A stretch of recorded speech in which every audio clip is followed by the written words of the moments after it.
Not all stars have names, but 2/3 of those that do have names have Arabic names. There we go. Okay?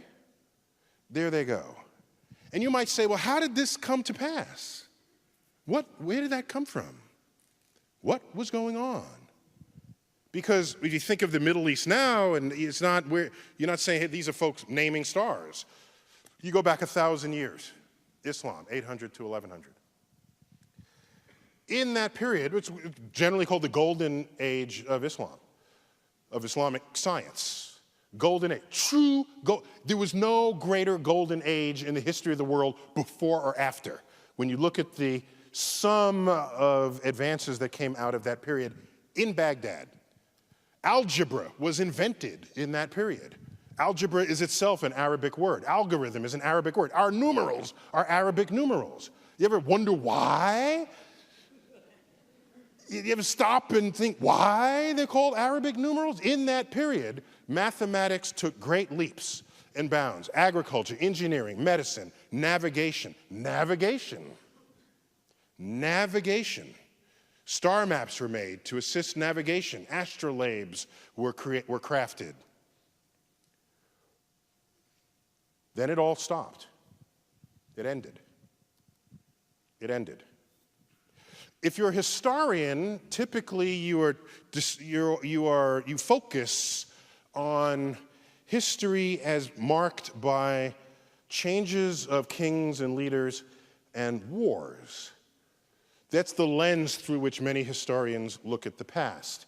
And so if you ask people, they'll say, oh, the Mongols sacked Baghdad, and so that's why it all ended. If that were the only force operating, then later, when the Islamic culture rose, you would still see this tradition of scientific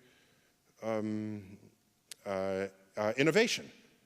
But it has not recovered. It has not come back at all compared to what was going on in that 300 years. And what you do is you read the writings of al-Ghazali, who was a Muslim cleric, and he was to Islam what St. Augustine was to Christianity. What he did was he taught you how to be a good Muslim. He taught you how to read the Quran and how to obey the commands, because back then people were just interpreting it for themselves. He came along, he was an academic scholar. He interpreted the Quran. He said, this is how you must do it. First had social influence and then political and cultural influence.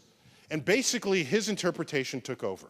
And in that interpretation, it included the perspective that the manipulation of numbers is the work of the devil.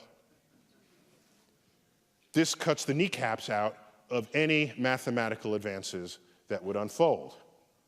Math is the language of the universe. If you take that out of your personal equation, you no longer contribute to the advance of human understanding of that universe. And that absence of Muslim presence in the frontier of science persists to this day.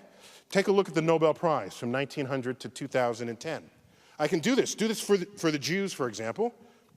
How many Jews in the world? There's like 15 million tops, 15 million out of 7 billion people. These are the numbers of Jews who have won the Nobel Prize in the sciences.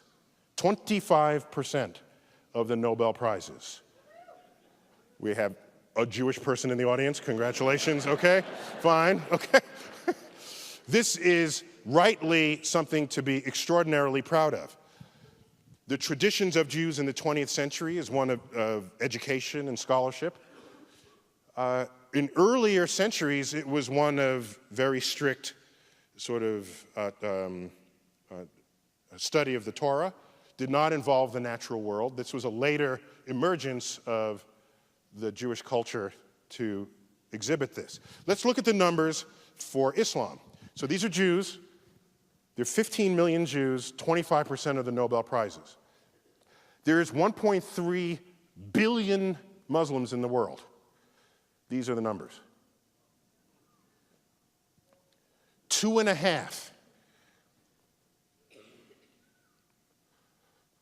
Okay, I'll give you 3 if you really want to include economics as a full number there, okay?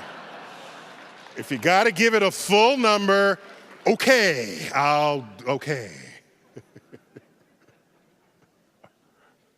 Now, for me, by the way, you can analyze this in any number of ways. There are 50 times the number of Nobel Prizes, 1/80th the population. There's 4,000 times the impact. I lose sleep at night with the question, how many secrets of the universe lay undiscovered? Because 1.3 billion people who in an ancestral time would have participated in this enterprise and are now not.